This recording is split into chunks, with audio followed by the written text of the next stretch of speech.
सर्वांना नमस्कार. माऊलीच्या पहिल्या ओवीचं आपण स्मरण करूयात. ओम नमो श्री आद्या वेद प्रतिपाद्या जय जय स्वसंवेद्या आत्मरूपा.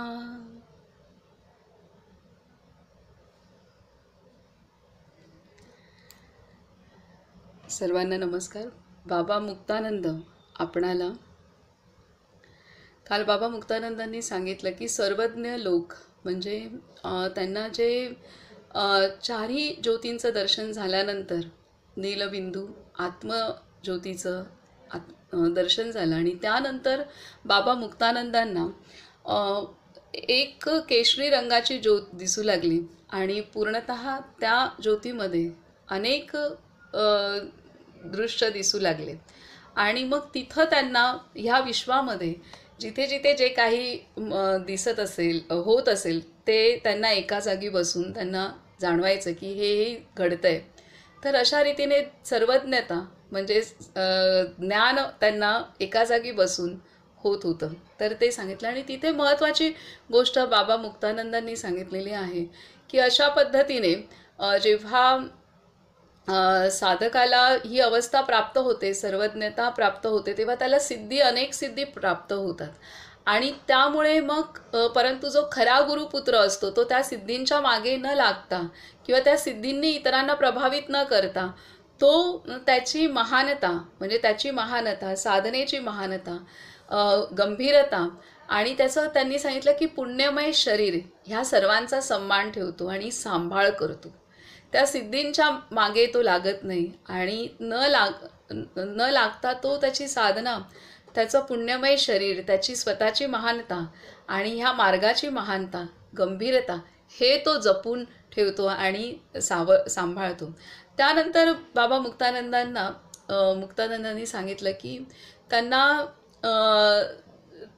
विशेष म्हणजे सर्व काही अनुभूती म्हणजे ह्या चारी देहांच्या अनुभूती म्हणजे आपलं शरीर, स्थूल शरीर, त्यानंतर सूक्ष्म शरीर, कारण देह आणि महाकारण देह आणि त्या महाकारण देह जे नीलेश्वरी आहे त्या नील्या ज्योतीमध्येच तिळा एवढ्या घरामध्ये तिथे आत्मस्थान आहे, तिथं आत्मदेव आहे आणि तिथे भगवतत्व वास करतो. हे ही अनुभूती त्यांना झाली आणि ही अनुभूती झाल्यानंतर त्यांना जाणवलं की जे तुकाराम महाराजांनी पण अभंग त्यांचं सांगितलं की तिळा एवढं बांधून घर आतर आहे विश्वंभर. म्हणजे एवढूशा तिळा एवढ्या घरामध्ये हा विश्वंभर म्हणजे परमात्मा राहतो आणि तो परमात्मा त्यामध्ये काय आहे की त्रिभुवन म्हणजे त्यामध्ये पूर्ण तिन्ही भुवनांना निर्माण करण्याची शक्ती, सामर्थ्य त्या मध्ये असतं आणि तो पूर्णतः हे विश्व निर्माण करतो. आणि हे तिन्ही लोक त्याच्यामध्ये ह्या तिळा एवढ्या असलेल्या भगवंतामध्ये सामावलेले असतात आणि त्यातून जेव्हा विस्तार पावतो तेव्हा हे पूर्ण विश्व निर्माण होतं आणि हे पूर्ण विश्व निर्माण झालं तरी भगवंताचं अस्तित्व जे आहे ते तिळा एवढ्या घरामध्ये आहे तसं अबाधित राहतं. आणि हे त्यांनी खूप सुंदर रीतीने सांगितलं. आणि त्याचबरोबर ही पण गोष्ट सांगितली की आपल्या शरीरामध्ये म्हणजे आपल्याला जो आत्मतत्व जे आहे तो जो नीलबिंदू आहे जे आपली आत्मज्योत आहे तर त्यामध्ये आपली सर्व शरीर म्हणजे स्थूल देह, सूक्ष्म शरीर, कारण देह आणि महाकारण देह म्हणजेच आत्मतत्व हे सर्व त्यामध्ये सामावलेलं असतं. आणि सर्व म्हणजे जे आहे गाठोडं सर्व काही त्याच्यामध्ये असतं आणि त्यातनं ते आपल्या जीवाबरोबर हे शरीर सोडतो तेव्हा या प्रत्येक वेळेला ते पूर्णतः तो पुंज त्या पद्धतीने बाहेर पडतो. म्हणजे ह्या शेवटच्या ज्योतीमध्ये सर्व ज्योती सामावलेल्या आहेत आणि त्या सर्व ज्योतीतून मग नंतर पुढचा देह तयार होतो, पुढचं मन तयार होतं, पुढचं सर्व काही पंचकोश पुढचा निर्माण होतो. तर ह्या पद्धतीने सांगितलेलं आहे.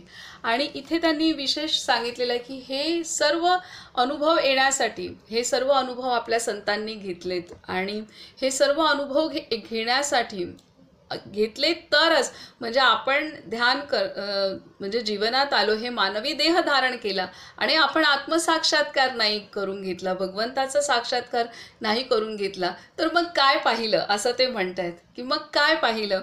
मग आपण कुठे लंडन, अमेरिका किंवा भारत अख्खा पाहिला किंवा अख्खं विश्व जरी पाहिलं तरी ते सांगतायत की आपण ह्या मृत्यूलोकातला काही भाग पाहिला, परंतु जो अमर लोक आहे, जे आत्मतत्व आहे, ते नाही पाहिलं तर हे काय, त्याचा अनुभव नाही घेतला, त्याच्या जवळ जाण्याचा प्रयत्न केला नाही, तर काही अर्थ नाही असं ते सांगतात.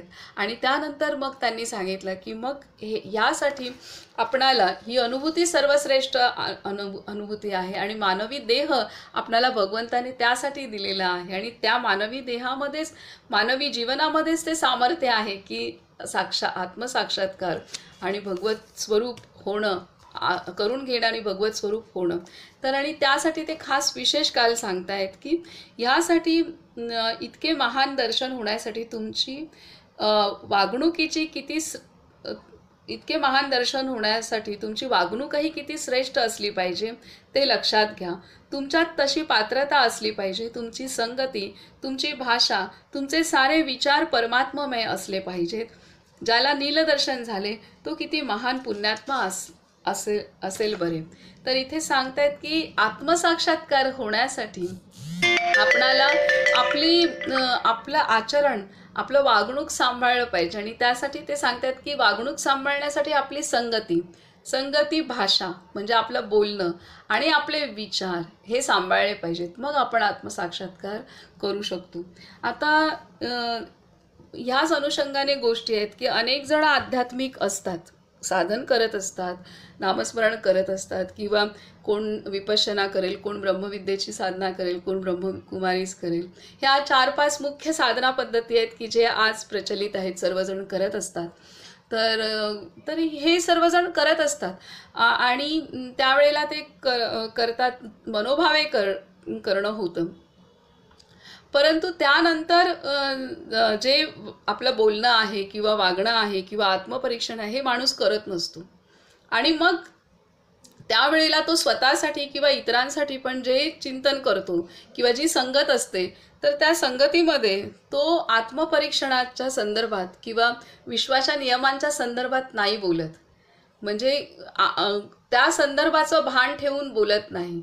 म्हणजे आपल्याला माहीत असतं की प्रत्येक गोष्ट ही विश्वाच्या नियमानुसार होते आणि हे विश्व भगवंताने निर्माण केलं आहे. विश्वाचे जे नियम आहेत ते भगवंताची रचना आहे आणि त्या नियम हे सर्वांसाठी समान आहेत आणि ते नियमाच्या आधारेच प्रत्येक गोष्ट होत असते. हे सर्व काही आपणाला त्या साधकाला माहीत असतं, परंतु आचरणामध्ये ते येत नसतं. आपण मग ते स्वीकारताना ते येत नसतं, आपला समतोल नसतो प्रत्येक गोष्टीकडे पाहण्याचा किंवा आपण आत्मस्वरूपात पाहत नसतो किंवा आपण प्रत्येक गोष्ट ही ईश्वरीय त्या नियमानुसार घडते सृष्टीच्या आणि आपण कुठेतरी तो नियम स्वतःच मोडलेला आहे म्हणून काहीतरी होतंय, तर हे तो बघत नाही. आणि त्यामुळे जे साधकांचं आपापसामध्ये पण चिंतन बोलणं असतं तर त्या दृष्टीने ते नसतं. तर साधकांनी इतर संगत पण सांभाळली पाहिजेच आहे, परंतु त्याचबरोबर आपणाला जर चांगला आत्मसाक्षात्कार करायचा आहे, भगवत स्वरूप अनुभवायचं आहे, तर बाकी साधकांनी एकमेकांमध्ये सुद्धा आपण परमात्ममय म्हणजे परमात्म चिंतनच पाहिजे. मग त्यामध्ये परमात्म चिंतन आणि तसं वागणं, तसं आचरण हे आवश्यक आहे. तर हे सांभाळलं पाहिजे, एकमेकांच्या मध्ये सुद्धा ते सांभाळलं पाहिजे. एखादी गोष्ट बोलायची जरी झाली तरी आपण काय त्यातनं शिकलं पाहिजे ह्यासाठी बोललं ठीक आहे, परंतु फारच आवश्यक आहेत गोष्टी, तर जाऊन आपण पुढे खूप प्रगती करू शकतो. नाहीतर ते आपण मग आपली साधना पण एका वरवरच्या पातळीवरतीच होणार, म्हणजे थोडंसं बरं वाटलं इथपर्यंतच होणार, म्हणजे आता ती मुरणार नाही आतपर्यंत. आणि म्हणजे तर त्यामुळे आपल्याला जर आपलं मुरवायचं असेल आतमध्ये तर आपण हे खूप सांभाळलं पाहिजे आणि खूप छान रीतीने आपल्याला लगेच कुठल्याही चर्चेपासून आपणाला लगेच मुक्त होता यायला पाहिजे आणि ज्ञानयुक्त चर्चाच झाली पाहिजे ती, किंवा तिथेच थांबता यायला पाहिजे आणि अंतर्मुख होता यायला पाहिजे आणि जे काही बोलू ते दुसऱ्या व्यक्तीच्या कल्याणाच्या दृष्टीने किंवा त्याला त्याचं प्रगती कशी होऊ शकते ह्या दृष्टीनेच पाहिजे आहे. अनेकदा असं होतं की मी हल्ली काही अनुभवते, म्हणजे एक असाच इथे विषय हे झाला, जाणवलेली गोष्ट की आपण एखाद्याचं जीवन आपल्याला माहीत नसतं कसं आहे, की काय आहे त्याच्या जीवनामध्ये. ज्या आपल्याला बाहेरून दिसतं हां ही व्यक्ती हे करते किंवा त्या व्यक्तीच्या जीवनात काही घडत असेल किंवा ती कुठे जात असेल, काही करत असेल, तर ते आपण पाहतो आणि त्यावरनं सामान्य लोकांसारख्या साधक पण चर्चा करतो की हे असं नाही तसं नाही तसं नाही हे. तर इथं मला सांगायचं काय आहे, आणि तेव्हा जर ती व्यक्ती आपल्याला भेटायला आली किंवा काही करायला आली तर आपण म्हणजे इतर मंडळी जी आहेत ह्या संसारातली किंवा तर आणि साधक म्हणून तर आपल्याला चांगलं ऐकता यायला पाहिजे. आपल्याला म्हणजे संसारात असो किंवा साधनेच्या क्षेत्रात असो आपल्यासमोर कोणीही व्यक्ती भेटली तरी सुद्धा त्या व्यक्तीचं म्हणणं काय आहे त्या व्यक्तीच्या जागी जाऊन आपण ऐकता यायला पाहिजे आणि ते चांगलं आपल्याला ऐकता यायला पाहिजे. त्याचं मन तो काय सांगू इच्छितोय, त्याचा भाव काय आहे तो पूर्ण आपल्याला समजला पाहिजे. म्हणजे त्याच्या जागी बसून आणि नंतर मग आपल्याला काही जर व्यक्त करायचं झालं तर त्या दृष्टीने त्याचे भाव काय आहेत नक्की, त्याला कुठली नक्की अडचण आहे किंवा त्याचं कुठे नक्की कमी काहीतरी त्रुटी होत असतील त्याच्या जागी बसल्यानंतरच आपल्याला लक्षात येईल, तोपर्यंत नाही येणार. आणि ते बसल्यानंतर मग आपण काहीतरी व्यक्त करणं ह्याला योग्य भाषण म्हणतात. मग ते सांसारिक गोष्टींसाठी का असे ना किंवा आध्यात्मिक गोष्टींसाठी का असे ना, तर आपण हे एक साधक म्हणून, आपली साधक म्हणण्यापेक्षा एक माणूस म्हणून आपली फार मोठी जबाबदारी आहे की इथे त्यांनी दिलंय विशेषतः की आपली संगत भाषण आणि आपले विचार हे पूर्णतः परमात्ममय असले पाहिजेत. ज्याला परमात्ममय पूर्णतः असेल मग काय होतं की आपण प्रत्येक क्षणाला 4 जणांमध्ये राहत असू, कुठे काम करत असू किंवा आपण आश्रमात जाऊ किंवा काही साधन करू किंवा आता आपण काही भेटलोय तर जिथे पण आपण जाऊ तर आपली संगत जी काही आहे, ज्या संगतीत असू त्या संगतीमध्ये ती संगत एकतर योग्य निवडणं गरजेचं आहे, ती संगत आणि त्यानंतर त्या संगत असताना योग्य भाषण आणि योग्य विचार हे पूर्णतः परमात्ममय, पूर्णतः सत्याला धरून पूर्णतः ज्ञानयुक्त असेल तर हे छोटे छोटे जीवनातले क्षण आहेत आपले की आचरणातले, बोलण्यातले, वागण्यातले, विचार करण्यातले, काही भावना देण्यातले, काही समजून घेण्यातले, ह्या छोट्या छोट्या क्षणांमध्येच खूप मोठं भगवंताचं तत्व आपल्या आतमध्ये मुरत जाणार आणि जे आपल्याला साधनेला मदत करणार. ही महत्त्वाची गोष्ट आहे. अनेकदा काय होतं की आपण पूर्ण नीट ऐकूनच नाही घेत, एखादी गोष्ट असते ती ऐकून नाही घेत, पूर्ण ऐकून न घेतल्यामुळे आपण त्या व्यक्तीला बोलू देत नाही. ऐकून न घेतल्यामुळे आपण मध्येच काहीतरी बोलतो, ते त्या व्यक्तीच्या कुठल्याच हिताचं नसतं आणि ह्या सगळ्या गोष्टी घडतात, मग संसारातल्या असो किंवा कुठलाही असो. तर ह्या महत्त्वाच्या गोष्टी मला जीवन रोजचं जगत असताना जाणवल्या. तर आपल्याला नीट ऐकता यायला पाहिजे. आपल्याला नीट ऐकल्यानंतर त्या शब्दांमागची भावना कळली पाहिजे.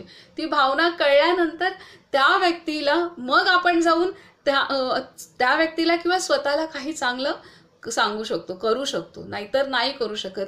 नाहीतर मग एकमेकांच्या पण ज्या आहेत ना त्या सामान्य चर्चा होणार किंवा काय, आणि मग ते आपण परमेश्वरापासून दूर जातो, म्हणजे आपण सत्यापासून दूर जातो, आपण आपण जे विश्वाचे नियम आहेत त्याच्यापासून स्वतः दूर जातो ह्या काही बोलण्यामध्ये आणि हे सगळं.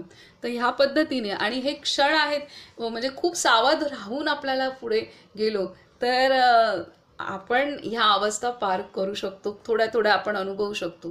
तर अशा रीतीने आता पुढे आपण वाचूयात की ह्या काही सावधानी सांगितल्यात, प्रॅक्टिकली थोड्याशा गोष्टी हे आहेत. आणि मग नंतर आपलं जर बोलणं नीट असेल किंवा विचार करण्याची नीट असेल तर आपला वेळ वाचू शकतो आणि जो वेळ वाचलेला आहे तो आपण आपल्या ध्यानासाठी किंवा आपल्या मनन चिंतनासाठी आपण तो वापरू शकतो. नाहीतर मग जेव्हा आपल्याला वेळ असतो, पण जर आपलं भाषण ऐकणं जर व्यवस्थित नसेल, बोलणं व्यवस्थित नसेल, तर जो असलेला वेळ त्या बोलण्यामुळे म्हणजे तो पुन्हा तेच चिंतन आणि तेच हे राहतं. तर ह्या पद्धतीने इथून हे मग ते जहाजाला होल पडतात आणि मग बसतो साधनेला, मन लागत नाही, काही नाही होत किंवा तेवढी प्रगती होत नाही, काही नाही होत. तर ह्या सगळ्या गोष्टी एक वेळेस नाही बसायला झालं ना ध्यान करायला तरी चालेल, किंवा नाही मन असेल ध्यान करायला तरी चालेल, पण प्रत्येक क्षणाला माझा विचार काय होतोय, माझ्या भावना मनातनं काय येत आहेत, मी काय बोलते, मी काय पाहते, हे निरीक्षण करणं अत्यंत गरजेचं आहे. हे प्रत्येक क्षणाचं ध्यान आहे. आणि इथेच विपश्यना पण सांगते की पाहायचं आहे, आपल्या संवेदना पाहायच्या आहेत, की माझ्या आत कुठले भाव आलेत, काय झालंय, तर हे सगळं पाहायचं. ही खूप मोठी साधना आहे, हे खूप मोठं ध्यान आहे. म्हणजे हे आपल्या पातळीवरती असं करत करत गेलो तर कुठे जाऊन आपण संतांसारख्या ध्यानाच्या अवस्थेत प्रवेश करू शकतो. तर आता आज आपण पुढचं वाचू. आता आपण पुढे वाचूयात. आता इथे सांगतायत की अशा पद्धतीने जो साधक आत्मसाक्षात्कार करतो, जे आपले संत आहेत की त्यांनी परमात्मा अनुभूती घेतली आहे, ते झाले स्वतः भगवंत, तर त्यांच्याविषयी त्यांची महानता व्यक्त करत आहेत. त्या संदर्भातला श्लोक आणि खूप सुंदर आहे आजचं वाचन, ते आपण ऐकू. की एक सूत्र दिलंय त्यांनी की ज्याला नीलदर्शन झाले तो किती महान पुण्यात्मा असेल बरे. कुलम पवित्रम जननी कृतार्थाम वसुंधरा पुण्यवती सच्चतेन अपार संवित सुख सागरेस्मिन लीनम परे ब्रह्माणी यस्य चेत. तर इथे अर्थात ज्या साधकामध्ये चित्ती विकसित होते त्याचे समस्त कुल पवित्र होऊन जाते, कारण ती चित्ती शक्ती सर्वांनाच पवित्र करून टाकते. ज्या साधकामध्ये चित्ती विकसित होते त्याचे समस्त कुल पवित्र होऊन जाते, कारण ती चित्ती शक्ती सर्वांनाच पवित्र करून टाकते. अशी मुले पोटी आल्याने त्यांची जन्मदात्री आई देखील कृतार्थ होते. त्यांना धारण करताना या पृथ्वीला सुद्धा आपण पुण्यवती झालो असे वाटू लागते. असे पवित्र पुण्यात्मे ज्या कुलात जन्माला येतात तेच कुल श्रेष्ठ समजावे. ज्या घरातील स्त्री पुरुष आणि बालबालकांची शक्ती विकसित झाली आहे त्या घरात सर्व तीर्थे अवतीर्ण होतात, यात काय संशय. अंतरशक्तीचा विकास होता होता अशा पवित्र आत्म्याचे चित्त संवित आणि सुखाचा अपार सागर असे जे परब्रह्म त्यात लीन होऊन जाते. ध्यान योगाचे विद्यार्थी आणि विद्यार्थिनी ज्या स्थानी राहतात त्या स्थानी सर्व तीर्थांचा संगम होतो. त्यांचे दर्शनही पवित्र आणि पुण्यकारक असते. तर इथे खूप सुंदर दिलेलं आहे की आपल्या अंतरी जी शक्ती विकसित होते, शक्ती विकसित झाल्यामुळे आपलं घरच तीर्थ होतं आणि ते कुळ पण उद्धरलं जातं. आता आपण पाहतो आता कादंबरी ताई आहेत, त्यांची लेख पण आहे, विशेष आहे. त्यानंतर आता काल ते दादा पण सांगत होते त्यांच्या मुलीला हे गायत्री मंत्र म्हणते. त्यानंतर स्नेहलची मुलं काल त्यांनी ऑपरेट केलं. आता मी स्नेहलकडे गेली होती तेव्हा माऊलींची पहिली ओवी म्हणताना भार्गवला पूर्ण ती ओवी येत होती. आत्ता पण मी ओवी म्हणत होती आणि आज त्याची काल पाहिलं तर मी स्नेहलला सांगणार होते की पहिली माऊलींची ओवी म्हणत असताना त्याला पण म्हणायलाच दे म्हणून. जसं आता शांतीपाठ यशस्वी पण म्हणते आणि आरतीताई पण आजी आणि नात दोन्ही म्हणतात, तसं भार्गव पहिली ओवी छान म्हणतो तो, ओम नमो जे आद्या. त्या दिवशी माझ्या मांडीवर बसला होता आणि म्हणत होता. तर हे शक्ती आहे ही, तर ही शक्ती आहे. आता म्हणजे हे आता त्यांनी संतांच्या संदर्भात असं दिलंय, पण आपण आपल्या संसारात पण त्या गोष्टी अनुभवू शकतो आणि तसा संसार आपण भगवत स्वरूप आणि आपल्या घराचा आश्रम आपण करू शकतो आपल्या पातळीवरती. भले सगळ्यांना इंटरेस्ट आहे की नाही आहे तो भाग वेगळा, पण ज्याला इंटरेस्ट आहे त्याने ती कास न सोडता जर केलं तर हळूहळू इथे सांगतायत, आपण परत वाचूया की ज्या साधकामध्ये चिती विकसित होते, चिती म्हणजे शक्ती, भगवत प्रेम विकसित होतं, सद्गुरू प्रेम विकसित होतं, कुंडलिनी शक्ती विकसित होते, तो काही ध्यान करायचा प्रयत्न करतो, सत्य काय आहे शोधायचा प्रयत्न करतो, हे ज्या साधकामध्ये होतं त्याला त्याचे समस्त कुल पवित्र होऊन जाते. कारण ती चितिशक्ती सर्वांनाच पवित्र करून टाकते. अशी मुले पोटी आल्याने त्यांची जन्मदात्री आई देखील कृतार्थ होते. त्यांना धारण करताना या पृथ्वीला सुद्धा आपण पुण्यवती झालो असे वाटू लागते. असे पवित्र पुण्यात्मे ज्या कुलात जन्माला येतात तेच कुल श्रेष्ठ समजावे. ज्या घरातील स्त्री पुरुष आणि बालिकांची शक्ती विकसित झाली आहे त्या घरात सर्व तीर्थे अवतीर्ण होतात, यात काय संशय. अंतर्शक्तीचा विकास होता होता अशा पवित्र आत्म्याचे चित्त संवित आणि सुखाचा अपार सागर असे जे परब्रह्म त्यात लीन होऊन जाते. ध्यानयोगाचे विद्यार्थी आणि विद्यार्थिनी ज्या स्थानी राहतात त्या स्थानी सर्व तीर्थांचा संगम होतो. त्यांचे दर्शनही पवित्र आणि पुण्यकारक असते. तर इथे ह्या पद्धतीने दिल्या. आता हळूहळू हा विकास होणार आपल्या अंतरी. आपलं मन, बुद्धी, चित्त, अहंकार, शरीर शुद्ध होत जाणार हळूहळू करत. हे होत असताना मग त्यांनी दिलंय की आपलं चित्त शुद्ध होत जाणार, तसा सुखाचा अपार सागर असे जे परब्रह्म त्यात हळूहळू आपण लीन होत जाणार, ही गोष्ट आहे. आणि हे आपण अनुभवू शकतो. आता संतांच्या संदर्भात पुढे सांगत आहेत की श्रीमद भागवतात भगवान सांगतात, श्रीमद भागवतात भगवान सांगतात. हे आता बाबा मुक्तानंदांनी सर्व जे शिष्य आहेत, साधक आहेत, विद्यार्थी आहेत, जे ध्यानसाधना करतात, जे स्वाध्याय करतात, अभ्यास करतात, त्यांच्या संदर्भात हे विशेष त्यांनी सांगितलेलं आहे की हे असं केलं तर आपलं घरच तीर्थ होणार आहे. आणि इतर मंडळींवरती पण परिणाम होणार आहे. ते कुळ पूर्ण उद्धरलं जाणार आहे. कारण त्या एका व्यक्तीमुळे हळूहळू करत ते बदल हा होत जाणार आहे. तो बदल कधी व्हायचा त्याची कोणाचा वर्षात होईल, कोणाचा 15-20 वर्षात होईल, कोणाचा काय तो सांगता येत नाही.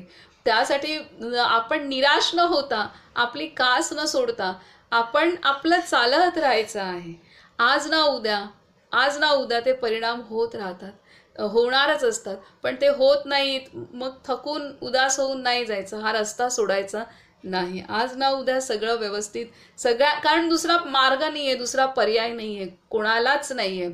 आज आपल्याला कळतंय कारण आपली वेळ आली आहे, आपल्याला समजतंय, आपली समय आहे, तो आपल्या प्रारब्धानुसार, आपल्या कर्मगतीनुसार आज आपल्या लक्षात येते. आपल्या आधी अनेकांना लक्षात आलंय त्यांच्या कर्मगतीनुसार.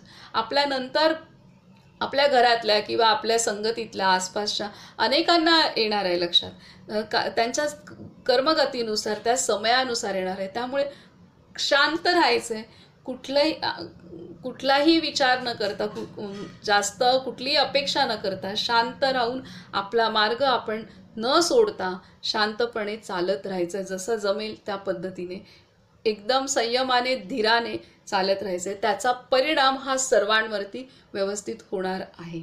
आता पुढे म्हणतायत बाबा मुक्तानंद की श्रीमद भागवतात भगवान सांगतात, वाग गदगदा द्रवते बल्यचित्तम रुदत्यभीष्णम हसती क्वचित्स विलज्ज उद्गायती नृत्यते च सद. मला काय झालं, चष्म्यावरती सगळं हे आलं, मी फॅन बंद केलं.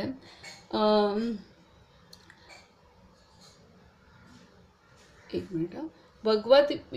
भगवत युक्तो भुवनम पुनाती.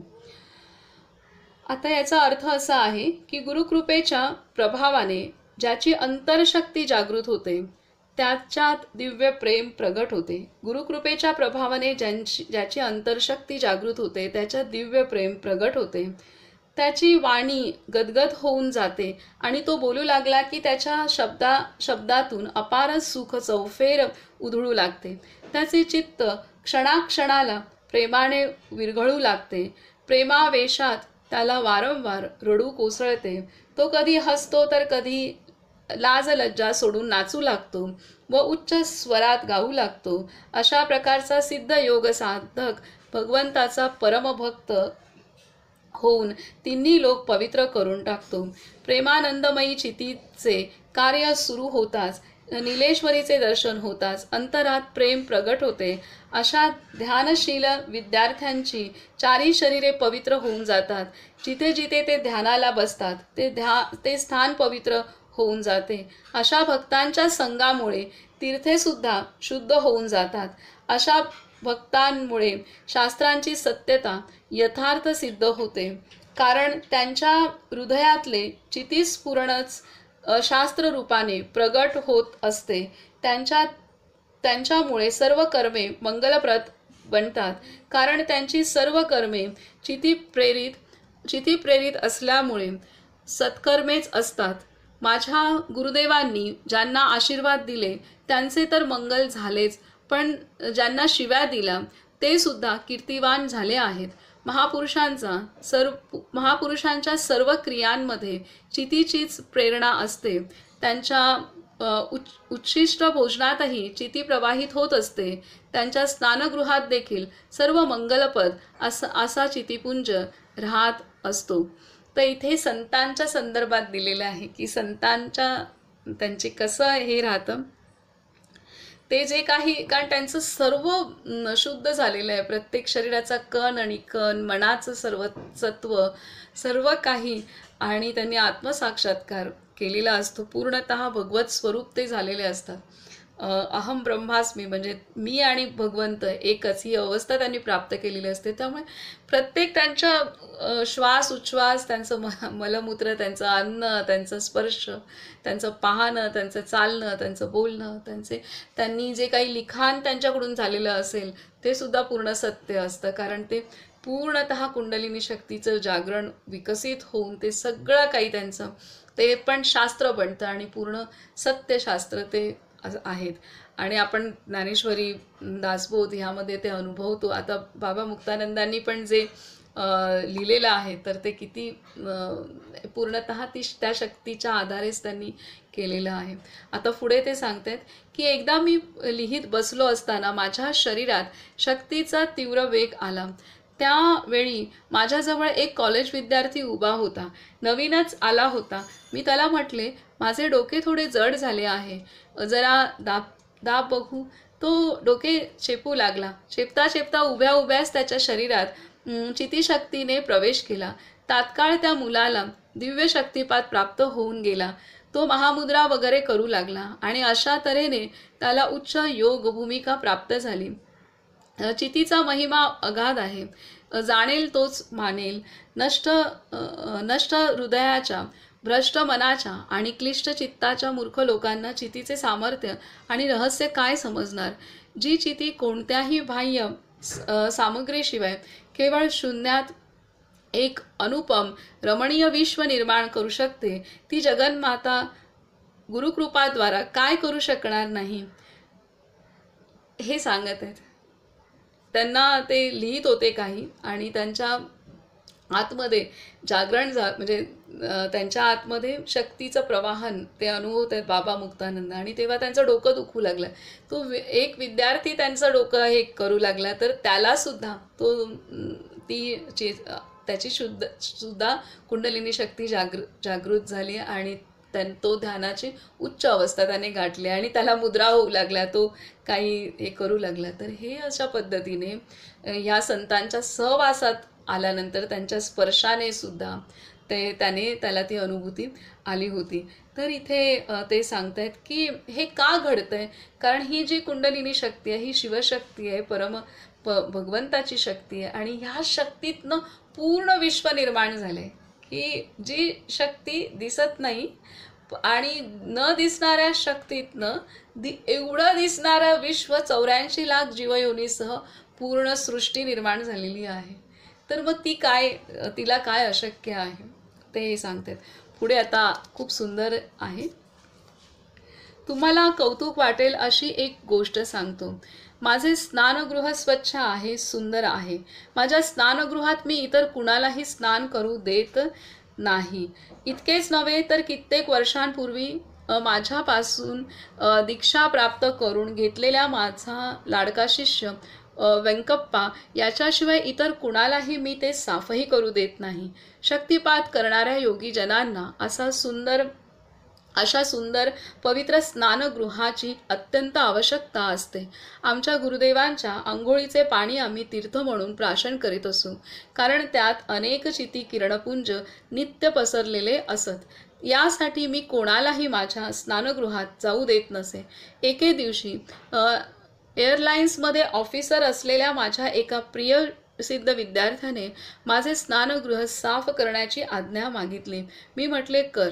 तो स्नानगृह साफ करायला गेला आणि साफ करता करता 4 तास तिथेच बसून राहिला.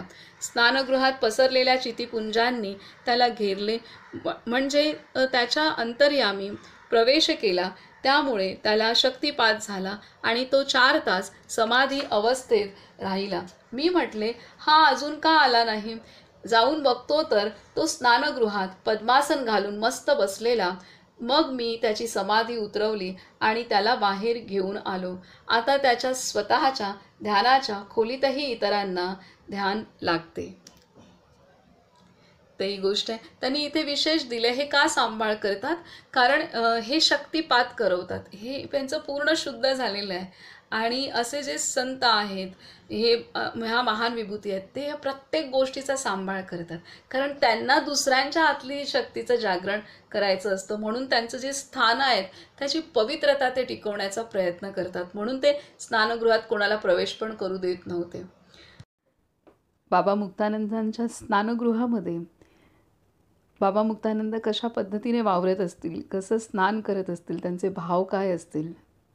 स्नानासारखी गोष्ट करत असताना सुद्धा त्यांच्या शरीरातून ती कुंडलिनी शक्तीचं तिथं प्रवाहन झालेलं होतं आणि त्या शक्तीमुळेच ते स्नानगृह साफ करण्यासाठी साधक तिथे गेल्यावरती तो 4 तास ध्यानावस्थेत तिथे मग्न झाला आणि बाबा मुक्तानंदांनी त्याची ध्यानावस्था उतरवली.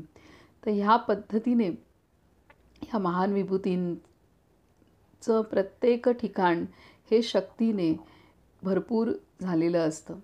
पुढे बाबा मुक्तानंद म्हणत आहेत, सिद्ध विद्यार्थ्यांच्या शरीरातून चितिशक्तीचा एक प्रवाह अशा रीतीने नेहमी बाहेर पडत असतो. हे सांगण्यासाठीच हा प्रसंग वर्णन केला आहे. माझ्या गुरुदेवांच्या प्रत्येक क्रियेतून चितीची किरणे प्रवाहित होत असत. कुणालाही त्यांचा स्पर्श झाला की त्याला दिव्य अनुभूती येत असे.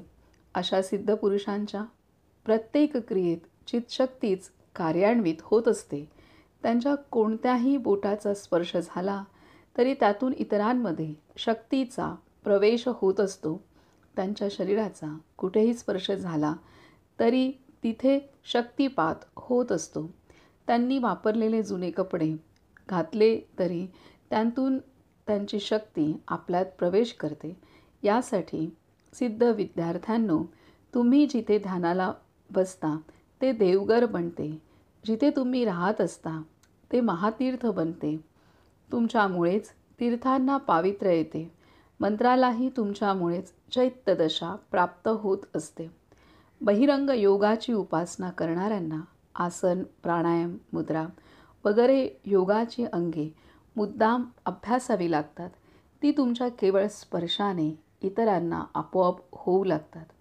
तुमचा प्रत्येक श्वास आणि प्रश्वास बहुमोलाचा आहे. तुमच्या रोमरोमांतून चितिकिरणांचे पुंज बाहेर पडत असतात. हे नेहमी लक्षात ठेवा. तुमच्या रोमारोमांतून चितिकिरणांचे पुंज बाहेर पडत असतात, हे नेहमी लक्षात ठेवा. यासाठी सर्व मंगलांचेही मंगल, परमाराध्य दैवत अशी चितिशक्ती ज्यात क्रियारूपाने मूर्तिमंत निवास करीत असते, ते चितिक्षेत्र तुम्हीच आहात. याची तुम्हाला जाणीव असली पाहिजे. श्री गुरुच पारमेश्वरी अनुग्राहिका शक्तीच्या रूपाने तुम्हा सर्वांच्या अंतर्यामी बसले आहेत. स्वतःला क्षुद्र समजू नका, नादान समजू नका. वयाने लहान आणि पराधीन समजू नका, जिच्या प्रभावाने हे जगत अस्तित्वात आहे, जी स्वतः जगद्रूप आहे, अशी जगताची जन्मदात्री जी ती पारमेश्वरी तुमच्यात प्रत्यक्ष प्रगट आहे. म्हणूनच तीर्थांचेही तीर्थ, मंत्रांचाही मंत्र, देवतांचीही देवता आणि पूजेचे पावित्र्य असे तुमचे सत्य स्वरूप आहे.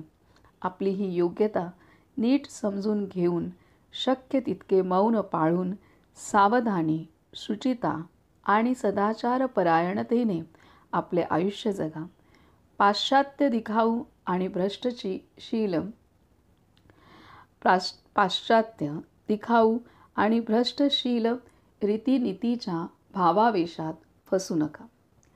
अशा रीतीने बाबा मुक्तानंद स्पष्ट करत आहेत की स्नानगृहातला अनुभव त्यांनी ह्यासाठीच सांगितला की या महान विभूतींच्या शरीरातून आणि त्यांच्या सहवासातून, त्यांच्या स्पर्शातून,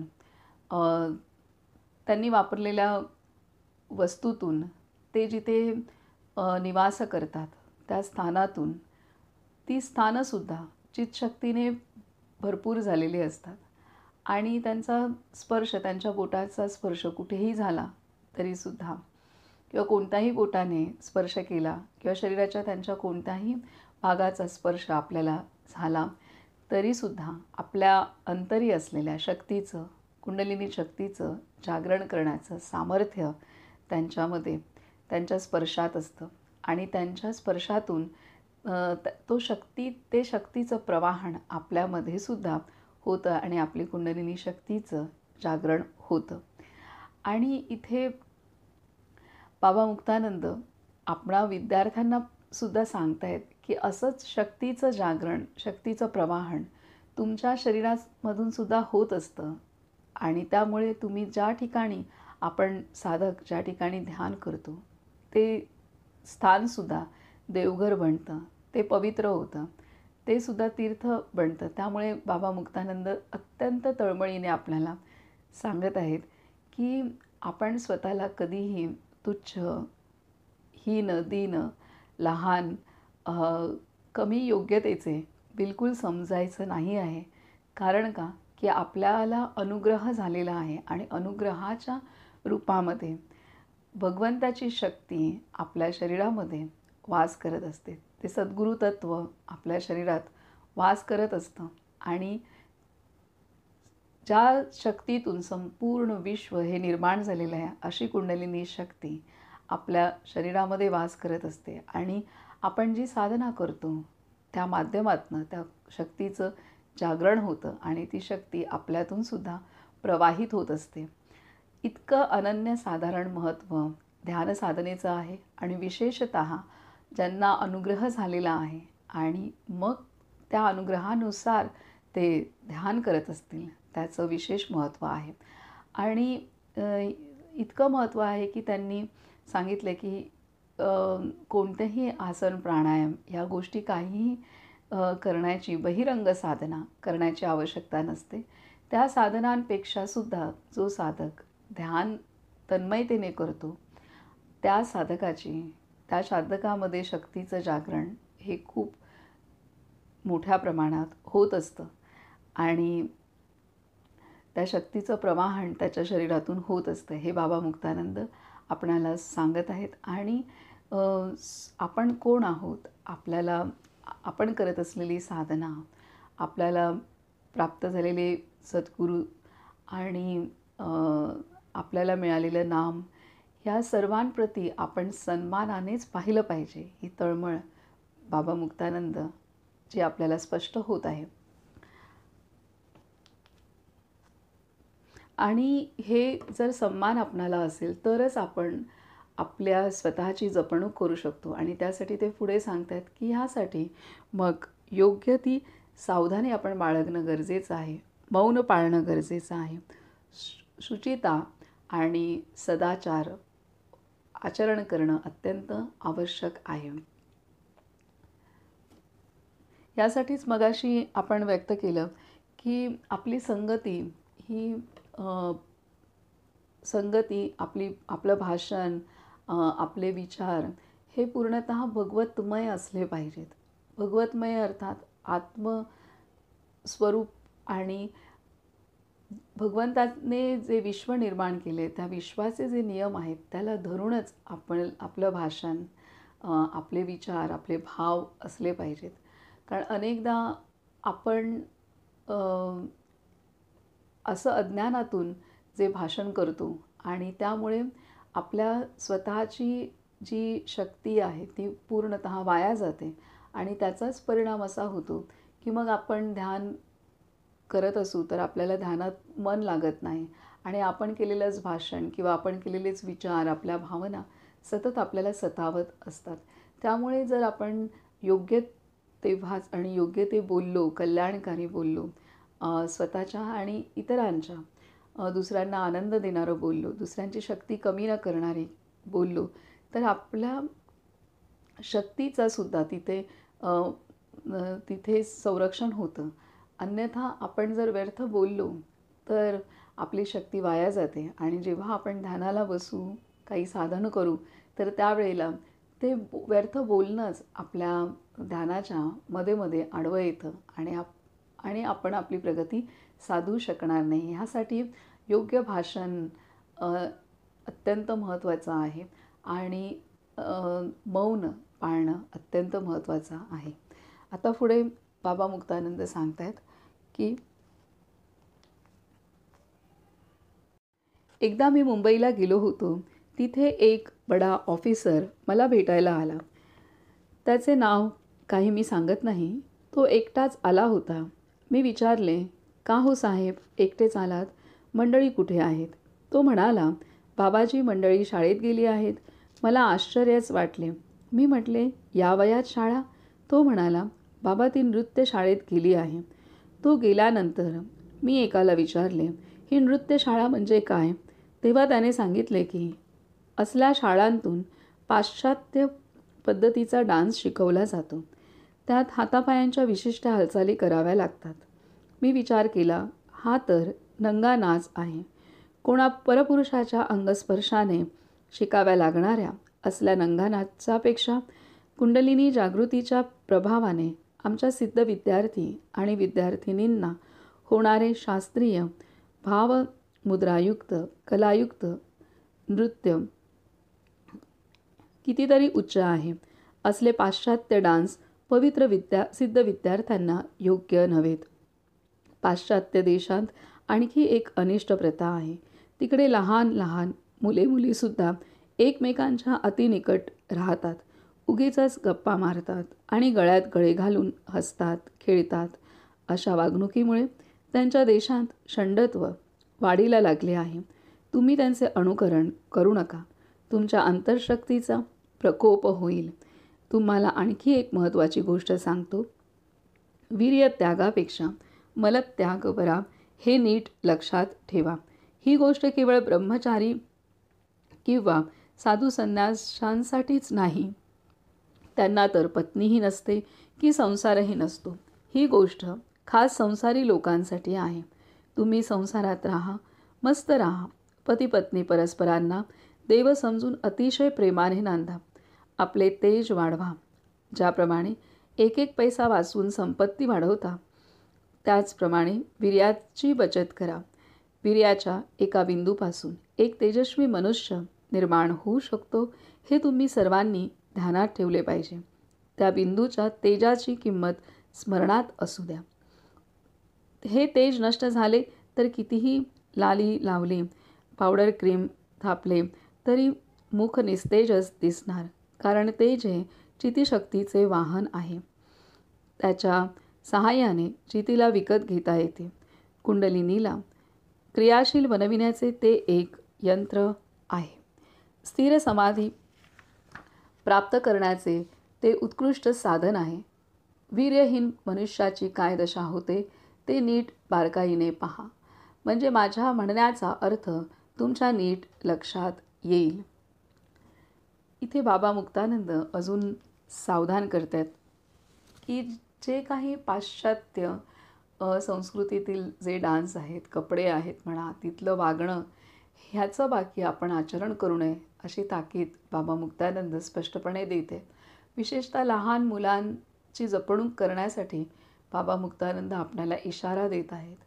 कारण जी मुक्त संस्कृती पाश्चात्यांची आहे ती जर आपण स्वीकारली तर आपल्या अंतरी असलेल्या कुंडलिनी शक्तीचा नाश होऊ शकतो.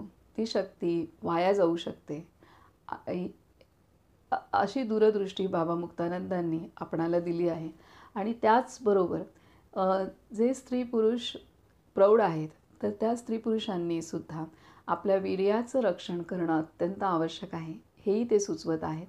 की कारण वीर्याच्या एका थेंबातून संपूर्ण एक बाळ तयार होतं, गर्भ तयार होतो. म्हणजे किती शक्तिशाली आहे वीर्य, त्यामध्ये किती तेज आहे. त्यामुळे वीर्याचं रक्षण करण्याचा इशारा करण्याची सावधानी ते गृहस्थांना तसेच संन्यस्तांना देत आहेत, विशेषतः गृहस्थांना. आणि इथं ते सांगत आहेत की जर वीर्याची बचत करणं, वीर्य सांभाळणं अत्यंत आवश्यक आहे. आणि असं जर आपण आपल्या शक्तीला सांभाळलं तर आपण आपली आध्यात्मिक प्रगती चांगली करू शकतो आणि आपला संसारही चांगला होऊ शकतो.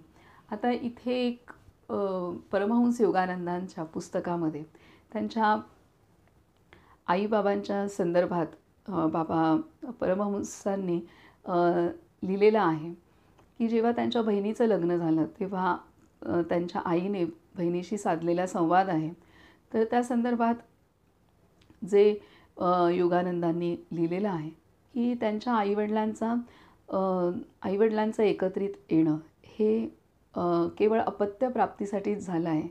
परमहंस योगानंदांना धरून ती 8 भावंडं, 8 मुलं अपत्य त्यांना झाली. परंतु अपत्य प्राप्ती एवढेच त्यांचे आईवडील एकत्र आले होते. आणि त्यामुळेच अशी वीर्यवान बालकं, वीर्यवान योगी त्यांच्या पोटी जन्माला आले आहेत. आणि आपण यातून वीर्याचं रक्षण करणं किती महत्त्वाचं आहे हे आपल्याला प्रत्यक्ष दिसतं. तसेच अनेक महान विभूती ज्या जन्माला आलेल्या आहेत, जर आपण त्यांचा इतिहास बघितला तर त्यांच्या आईवडिलांनी, विशेषतः त्यांच्या मातांनी खूप साधना, तपश्चर्या केलेली आहे. असं आपणाला प्रत्येक संतांच्या बाबतीत, प्रत्येक महान विभूतीच्या चरित्रात नक्कीच वाचायला मिळतं. तसंच आपल्याकडे पूर्वी जी संतती होत होती आपल्या आजी आजोबांना किंवा पणजोबांना, तर ती संततीची संख्या जास्त होती. परंतु याचा अर्थ असा नाही की ते सदैव त्यातच तेच करत होते. तर त्यावेळेला एकत्र कुटुंब पद्धती होते, सर्वजण एकत्र राहत होते. आणि अशा वेळेला त्यांचं एकत्रित येणं आपण विशेष होत नसे. आणि त्यामुळे आपणहूनच ब्रह्मचर्य पालन हे होत होतं. आणि त्यामुळे जेव्हा ते एकत्र येत होते त्यातनं झालेली ती अपत्य आहेत. आपण मात्र याचा आत्ता उलटा अर्थ घेतो. आणि आता जे फॅमिली प्लॅनिंगच्या नावाखाली जो स्वैराचार वाढला आहे आणि प्रायव्हसीच्या किंवा जे विभक्त कुटुंब पद्धती आहे, तर त्यामुळे आता स्त्री पुरुष हे केवळ विकारांच्या मागे लागलेले आहेत. आणि त्यामुळे ती त्यांच्यातली शक्ती ही क्षीण होते. आणि त्याचेच परिणाम आज आपण पाहतो की आपला युवा जो आहे तो पैसे भले कमावतो आहे, सुखोपभोग घेतो आहे, परंतु तितका तो समाधानी, संतुष्ट नाही आहे. कारण त्याच्या शरीरामध्ये ते सामर्थ्य नाही आहे. आणि त्यामुळे त्याचं मनबुद्धी, चित्त हे शक्तिशाली नसल्यामुळे तो जीवनाचा खरा आनंद प्राप्त करू शकत नाही. ही आजची वस्तुस्थिती आहे. आता वैद्यकीयदृष्ट्या जर पाहिलं तर आपल्या शरीरामध्ये, स्त्री शरीरामध्ये महिन्यातून एकदा बीज निर्माण होतं. आणि बीजाची चांगली वाढ झाल्यानंतर ते बीज स्त्री बीजातून गर्भाशयामध्ये प्रवेश होतं. त्याच वेळेला जे हॉर्मोन्स बदल होतात त्यामुळे स्त्रियांमध्ये कामभावना निर्माण होऊ शकते. आणि तो नैसर्गिक बदल स्त्रीच्या शरीरामध्ये महिन्यातील 1 ते 2 दिवस हा होत असतो. परंतु आणि त्यावेळेला जर एक स्त्री पुरुष एकत्र आले तर त्यातून अपत्य प्राप्ती होते. हा एक निसर्गाने केलेली ती योजना होती. परंतु आता जे विभक्त कुटुंब पद्धती तसंच जे फॅमिली प्लॅनिंग ह्या नावाखाली स्त्री पुरुषांचं एकत्रित येणं हे सवयीचा भाग आहे आणि त्यातून ते आपली ऊर्जा नष्टच करत आहेत. तर संयोगाचं एक शिबिर मी अटेंड केलं होतं. तर तिथे ह्या संदर्भात चर्चा झाली. तर त्यावेळेला स्त्री पुरुष जेव्हा हॉर्मोन्सच्या बदलामुळे विशिष्ट महिन्यातून एखाद वेळेला जेव्हा एकत्र येतात तीच नैसर्गिक क्रिया आहे किंवा तेच स्वाभाविक आहे. परंतु त्या व्यतिरिक्त हा सवयीचा भाग आहे. त्यामुळे जेव्हा ते असं स्वाभाविकरित्या एकत्र येतात तर तो भाग हा ब्रह्मचर्येच्याच अंतर्गत येतो असं तिथं त्या योगींनी सांगितलेलं होतं. त्यामुळे वैवाहिक जीवनामध्ये अशा पद्धतीने संयमाने जेव्हा नैसर्गिक भाव आहेत त्याच वेळेला किंवा नैसर्गिक बदल आहेत त्यानुसारच एकत्रित येणं हेही ब्रह्मचर्येचा भाग आहे. आणि परमहंस योगानंदांचे जे आईवडील आहेत त्यांनी जे आचरण केलं आणि आपल्या अनेक संतांच्या आईवडिलांनी जे केलेलं आहे ते तो उच्च कोटीचं आहे. कोण तसं करू शकलं तर तेही अतिउत्तमच गोष्ट आहे. तर आपणाला जर आध्यात्मिक प्रगती साधायची असेल तर प्रत्येकच स्त्री पुरुषाने आपल्या वीर्याचं रक्षण करणं आवश्यक आहे. तरच आपल्या शरीरातील कुंडलिनी शक्ती आपणाला सांसारिक आणि आध्यात्मिक प्रगतीकडे घेऊन जाऊ शकते.